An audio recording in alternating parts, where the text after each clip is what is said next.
Good evening and thank you for joining us in this news broadcast. This is what we have prepared for you. Tonight, there is no reprieve for Obado. Can you come on the 27th? Migori governor to spend 2 more nights behind bars as distraught family looks on. Also tonight,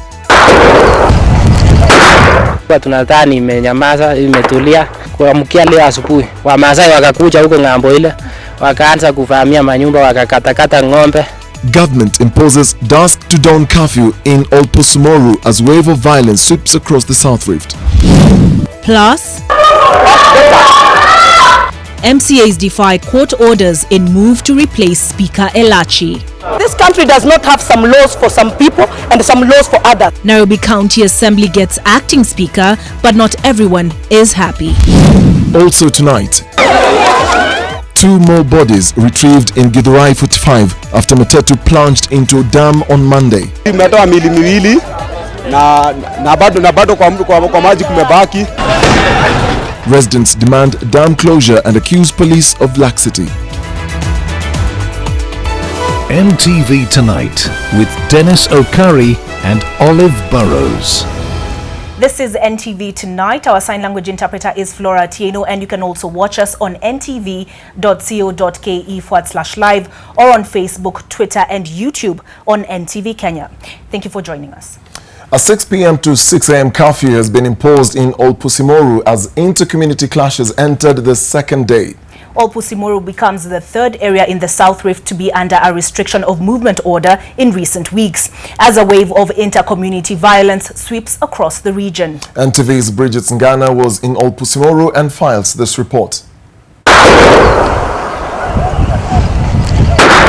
Gunshots and shrieks rent the air in Tipis on the outskirts of Olposumoru. The periodic back and forth between the two conflicting communities reignited by the loss of another 12 head of cattle on Monday evening in Narok South. The livestock later on recovered after the intervention of the police. Tunadhani imenyamaza, imetulia, lakini jioni leo kuamkia leo asubuhi Wamasai wakakuja huko ng'ambo ile, wakaanza kuvamia manyumba, wakakatakata ng'ombe. Tunaomba serikali watusaidie tupate amani. Hata saidi turudishiwe mali yetu ambayo ni ng'ombe yetu, na pia Mau Forest. Mau Forest ni wa Wamasai. Tumechungua kwa miaka na babu zetu. Sasa tunashindwa kwa nini sasa vita inatokea kwa sababu unyakuzi. Both communities came together. They went looking for these animals, yeah? And they got all those animals. The first batch of 7 was found around 10:30, around 10, yeah. Now the last 5 were found shortly before midday. The escalating violence prompting the Rift Valley Regional Commissioner to declare Olposumoru a no-go zone for civilians between 6 p.m. and 6 a.m. The same restriction of movement that we ordered in Narok South and the same restriction of movement that we ordered in Neswit and Marioshone is the same that we are going to order here, that they go home from this moment. Now between 6 p.m. and 6 a.m. Nobody should be seen moving, let alone carrying an offensive weapon.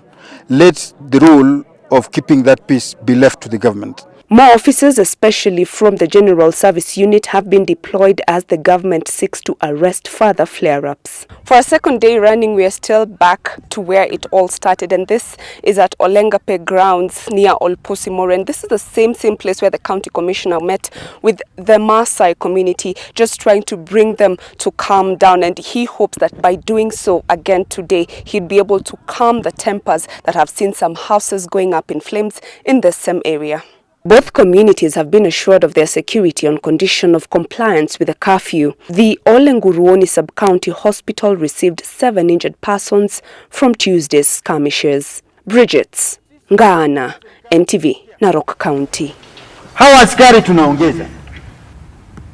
Migori Governor Zachary Okoth Obado will spend 2 more nights at the Industrial Area Remand Prison as he awaits his fate regarding his bail application on Thursday. Both the prosecution and the defense submitted their arguments to Justice Jesse Lesit in a crowded courtroom at the Kilimani Law Courts. NTV's Seth Olale attended the bail hearing. The Migori governor arrived in the courtroom looking calm. Wearing a different suit, a matching tie, Zakari Okoth Obado had a brief chat with his lawyers before sitting at the dock.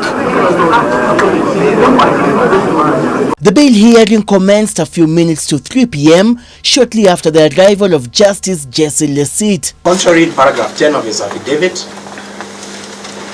he owns that he's cooperated with the prosecutors, with the investigators in every way that they have sought. We know that it is a capital offense. But then what does Article 49 say? Article 49 is so clear that any accused person or suspect who is brought to court shall be entitled to bail. However, the prosecution rejected the bail application.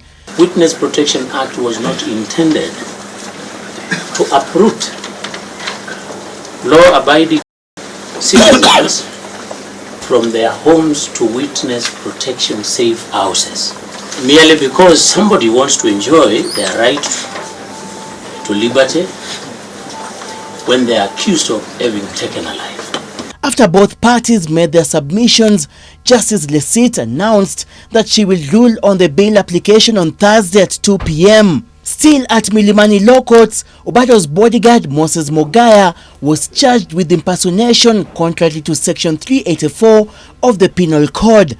Meanwhile, the International Center for Policy and Conflict ICPC has written to public interest petition to the Ethics and Anti-Corruption Commission asking the anti-graft body to commence the process of removal of the governor from office. Having spent a further 14 days in police custody as directed by the court, Okoth Obado's PA, Michael Oyamo, who is also a suspect in the murder case, is finally expected to take plea on Wednesday here at the Kilimani Law Courts.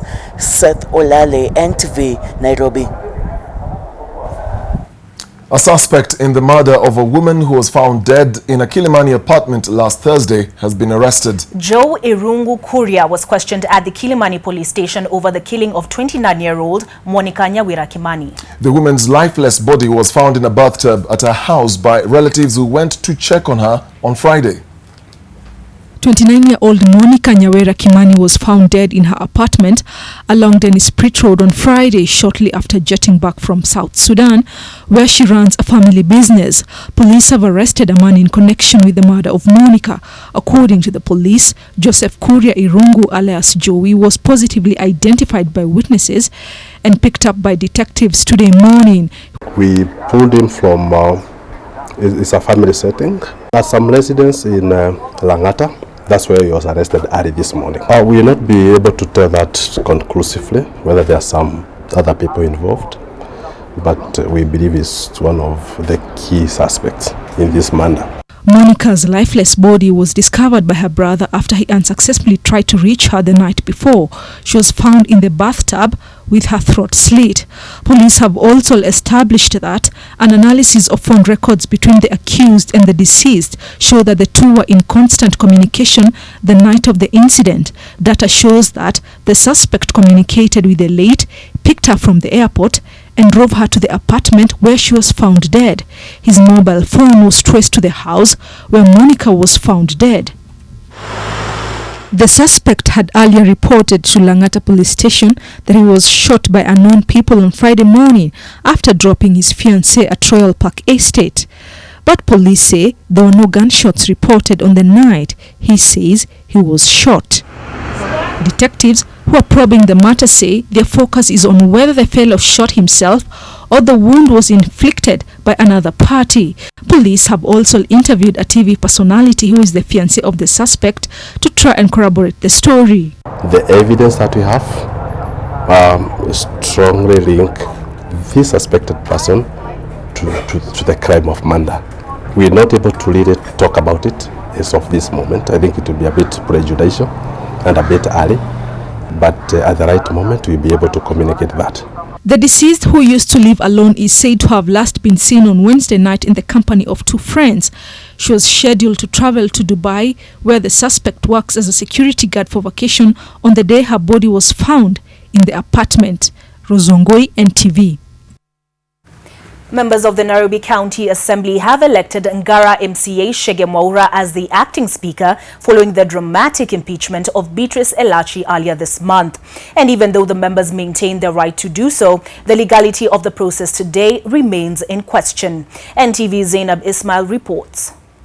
I, Shege Mwaura, having been elected as acting speaker of the County Assembly of Nairobi City County. The election of Nairobi County Assembly Majority Whip as the acting speaker dominated the Assembly's agenda in their first sitting after a month-long recess. Because the Assembly has opened today and activities must proceed, we felt that it is important that a speaker in acting capacity takes charge. Nominated MCAs Mary Ariviza and Mary Njambi were also in the running for the position, but Ariviza's name was withdrawn and Njambi dropped out of the race, opting to throw her weight behind Shege. But the proceedings took a dramatic twist. Ariviza, who had been proposed for the position in absentia, did not take it lightly.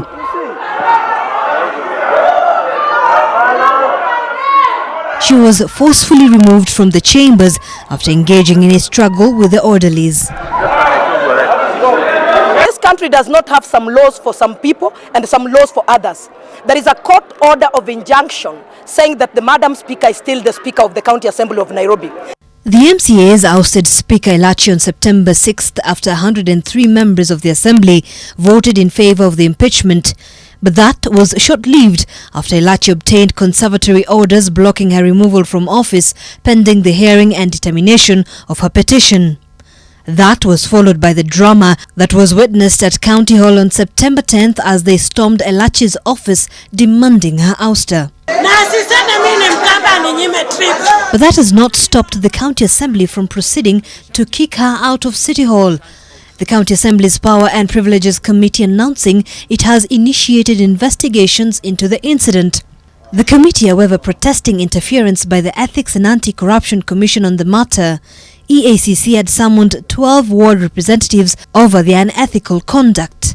Committee Chair Naftali Madhenge complained that the anti-graft body overstepped its mandate in summoning the members before giving the Assembly a chance to investigate them, saying what transpired in Speaker Elachi's office was not criminal, so the EACC should have kept off the matter altogether. The committee nonetheless asked the summoned county legislators to explain what transpired that day. It's more criminal than what we are talking about when a speaker praises members. That's why we said, okay, as leaders, we must come in. When the security agents came also, we had to involve them for purpose of securing. You know, when emotions are up, we need to secure each other's life. That's what we did. And despite the developments at the Nairobi County Assembly today, Beatrice Elachi continues to enjoy her privilege as the Speaker as she is attending Senate sittings in Uasin Gishu County in her full capacity. Zainab Ismail, NTV. 5 members of the Nyeri Public Service Board were today arrested by the Ethics and Anti-Corruption Commission over claims of irregular recruitment. Investigations by the anti-graft watchdog cited the appointment of sub-county administrators and ward administrators between July 2013 and March 2014. For 8 hours, the EACC officers grilled the 5 members of the Nyeri Public Service Board who now stand accused of abuse of office and conspiracy to commit an offense of corruption. Alice Waruguru Mwita, the chairperson of the board, Anthony Ndonga Moreo, the secretary, and board members Beatrice Wanjiru Gikaru, Geoffrey Washira Mahinda, and Shelmith Wanjiru Nderitu are said to have been involved in an irregular recruitment exercise for ward administrators and sub-county administrators in the county between 2013 and 2014. 2 ward administrators, Johnson Kiong Njogu and Jackson Kibutu Dagana, have been accused of forgery and using false documents to get the job. The investigations established that there were irregularities in the recruitment process that culminated in the appointment of the sub-county administrators and ward administrators in the period July 2013 and March 2014. The accused were taken to Nyeri Central Police Station for processing. Madam Chair, do you think your arrest is justified? It's not. What can you say about it? Nothing. According to EACC, the investigations that started in 2015 revealed deception on the part of some of the applicants who would be appointed as ward administrators. We have so many reports within our system, and there is a process which it goes. So this is the time when the investigations are complete. The 5 public service board members and the 2 ward administrators will spend the night behind bars here at the Nyeri Central Police Station, awaiting their day in court tomorrow, where they will have a chance of defending themselves as to whether there was indeed an abdication of responsibility and neglect of duty. Melita Oletenges, NTV, at the Nyeri Central Police Station, Nyeri Town. Members of Parliament who have testified before a parliamentary committee probing allegations of bribery during debate on the contraband sugar report in August have failed to provide evidence to support these claims. Wajir woman representative, that is Fatuma Gedi, who appeared as a witness today, also battled claims that she distributed cash to members of Parliament ahead of the vote on the report. And being criminal the way you... The National Assembly's Powers and Privileges Committee, chaired by Speaker Justin Muturi, sat for the second time today to look into claims that MPs were bribed to shoot down the sugar report that came up for debate in August. Kiambu woman representative Gathoni Wamushomba, who had claimed to have overheard some MPs in the toilet on that day talking about the amount of money they had received, was the day's first witness. I said the ladies who are speaking in the toilet, giving experiences of who has given them money, were mentioning the name of the one Honorable Fatuma Gedi. Did you see money changing hand, or you just picked it from the conversation? I did not see money changing hands, but I picked it from their conversations. However, Wajir woman representative Fatuma Gedi denied she dished out money to members of Parliament before voting started. I did not bribe any single member in that house. What I did was to persuade members to think on what or the recommendations, and that is what exactly happened in the house. Members were persuading each other, others were rejecting, others were supporting, and I did reject. Lugari legislator Ayub Savula could also not provide evidence to support his claims that members of the Joint Committee on Trade and Agriculture demanded bribes from the people they were investigating when they were looking into the influx of poisonous sugar into the country. When one witness appeared, a Mr. Rai, they were rushing all over to shake his hand. That is an avenue of breeding corruption. They failed to agree on the report twice. They brought a half-baked report in the National Assembly. The Speaker gave a ruling. They were told to go and work out on this report and bring a proper report.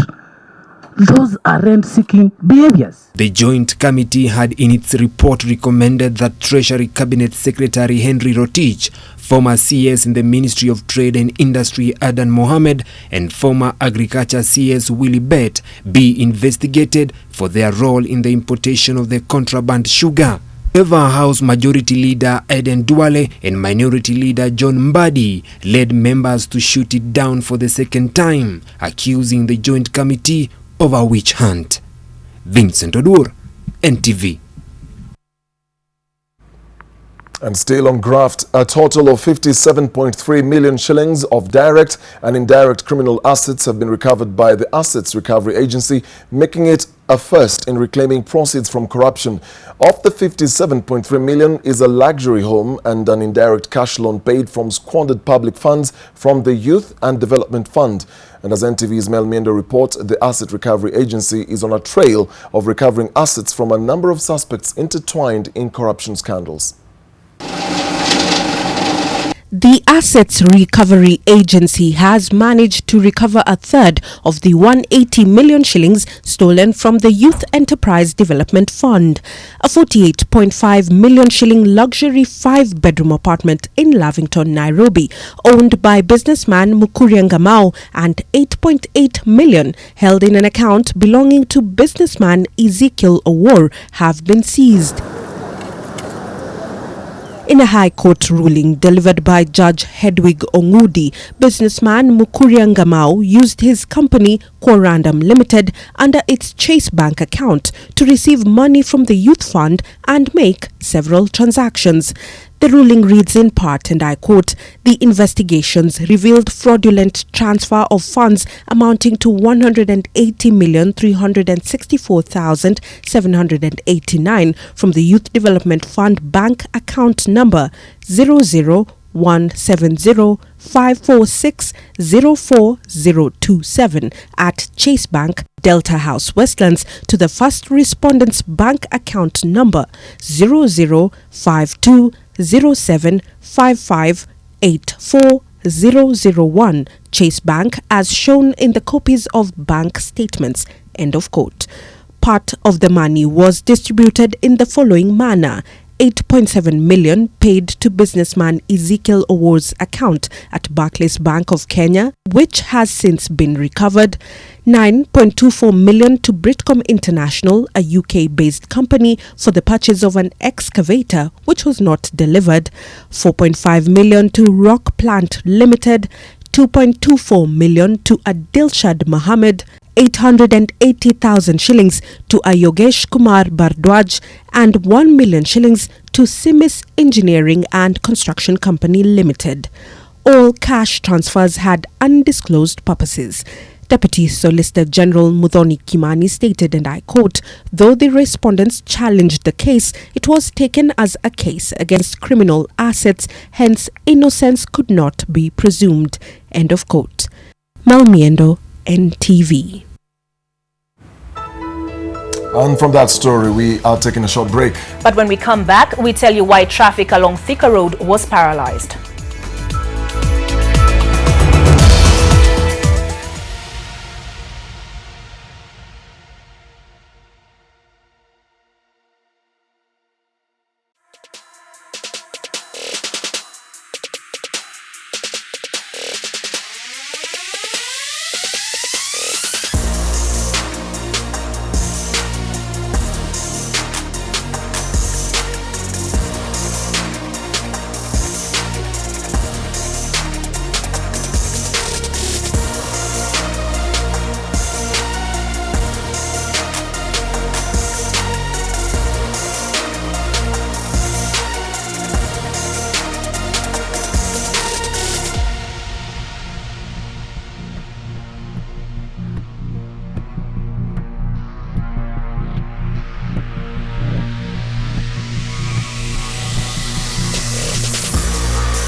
Thank you for staying with us. President Uhuru Kenyatta last week announced new appointments to the parastatals that included politicians, a move that called into question the status of the reforms that he had called for at the start of his presidency. Abdikadir Mohammed, who chaired the presidential task force on those reforms, now says the implementation of the recommendations that are now 5 years old has stalled due to a lack of political will, bureaucracy within the executive, and a lack of legislation to see this process through. A few months into his first term, President Uhuru Kenyatta had committed to cut the flab and ease the tax burden, with particular focus on parastatals that numbered 262. A presidential task force recommended 5 years ago that such state corporations and enterprises be scrapped or lumped together to save the economy from excessive financial hemorrhage. So, for example, the typical parastatal, in terms of the governance structure, has a board. It has a myriad of people above it. The CEO and his management or her management team have all these people to dance to. And our view was we should streamline that. While he notes that the 3-month period given to them to review and make recommendations for change was tough, the task force chair says institutional infighting, the National Treasury's rigidity and a lack of political will have compounded the implementation of the reforms which could save the country millions of shillings. So if you approve my annual budget, you sit on my board, you are part of my decision making. If there is a problem, and majority of the time the parastatals are not doing well, you are part of that problem. So my problem is Treasury is part of the problem, and then they sit around on the other side and point fingers and say, you failed, we want you to do ABCD. The task force had proposed to, among other reforms, reduce the number of board members with specified term limits. With these changes, the task force had hoped to control official wastage by about 30%. It proposed that some others be merged or have their roles transferred to other institutions. Others were to be reclassified. But it appears these reforms will have to wait longer, as the president last week named new chairmen and members to these boards. Expectedly, political names featured prominently in what was seen as a presidential reward. Politicians come in all shapes and sizes. So if you are a politician who has something to offer in that particular industry, I have really no problem with that. But if you are getting that slot mainly because I want to appease you so that you have some say in this, really is not. Ours was limit the number of boards. In 2016, the government-owned entities bill and the National Sovereign Wealth Fund were drafted to facilitate mergers but are yet to be debated and passed in Parliament. It's only in the agriculture sector where many corporations were collapsed or merged under the Agriculture and Food Authority. Key areas of concern at the time were a lack of clarity on roles of these organizations, poor link between activities in the state corporations and the national development goals, conflicting definition of what a state corporation is, and inadequate policy coordination. In a recent State of the Nation address, President Uhuru Kenyatta announced austerity measures to the country in a bid by his government to stop wastage and overspending within government quarters. But according to Abdikadir Mohammed, he says some of this wastage was coming from parastatals, and he believes the policy changes he put up in 2013 need to be made in order for this to be cured. Leila Mohammed, NTV, Nairobi. Operations along Thika Road were paralyzed for the better part of the afternoon after matatu operators and residents of Githurai 45 barricaded a section of the road demanding the closure or fencing off of a dam near Clayworks. This is after a 14-seater matatu fell into the dam waters, leaving at least 8 people dead. The protesters also accused police officers and emergency response teams of being too slow in response. Eunice Omolo has more.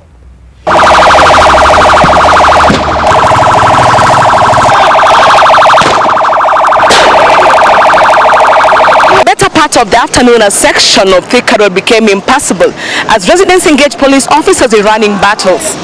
This was hours after a matatu belonging to Roka Sacco veered off the road and plunged into a dam near Clayworks along Thika Road on Monday night. The protesters say the dam had turned into a death trap, But they were more vexed by the long time they say it took police to get to the scene. 5 bodies were retrieved from the dam, 3 people were rescued, but many more are feared to be trapped at the dam's bed.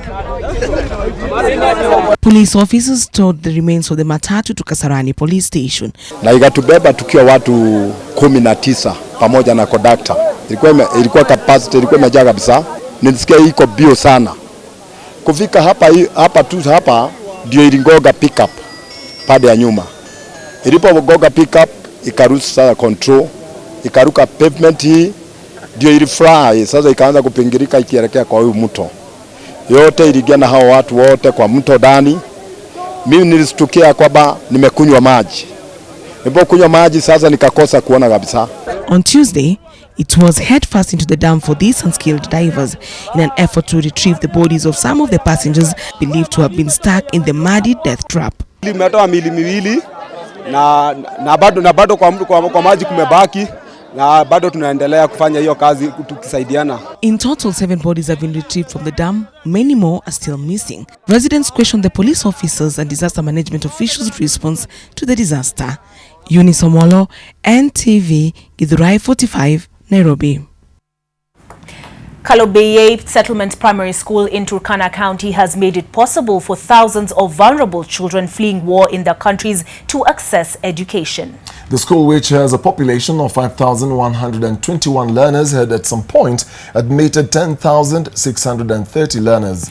With the help of a number of non-governmental organizations, the school aims to ensure learning does not stop for children in refugee camps as well as the host community. Tonight on our Keeping the Promise special series, NTV's education reporter Sharon Baranga narrates how the school is ensuring access to education for the most marginalized. Turkana West, a region synonymous with dry spells, is not only home to Turkanas, but also refugees fleeing from their war-torn countries. The Kakuma refugee camp has been a haven for the lot of them. Due to the high number of refugees admitted at the camp, there was need for an alternative solution. Thus, the birth of Kalobeye Settlement, the home to a primary school that serves children from the host community and the refugees. Unlike other schools in this part, Kalobeye Settlement Primary School started in 2016 with the support of the Lutheran World Federation and is at the core of education in this area. We offer open door admission policy. We admit learners as far as they can provide us with the necessary documents for those who are refugees settled. Here, we only need the manifest, which is proof of registration from UNHCR.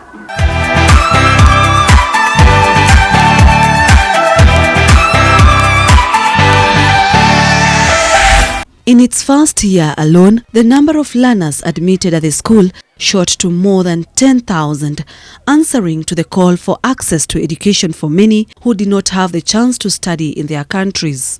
We have Lutheran World Federation, which employs and pays teachers, all the teachers who are here. And also we have UNHCR being the overall umbrella anyway, which is our main donor.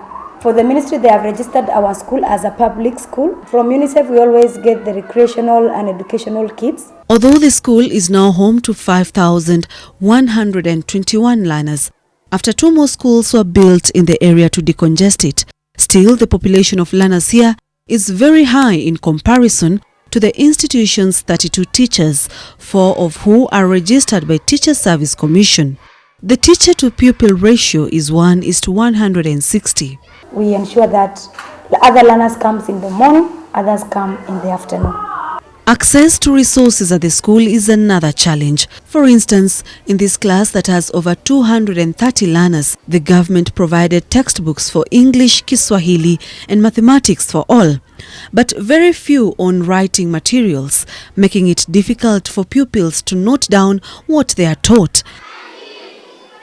Those who manage to get an exercise book use it for all the subjects. Grades 1 to 3 have no desks.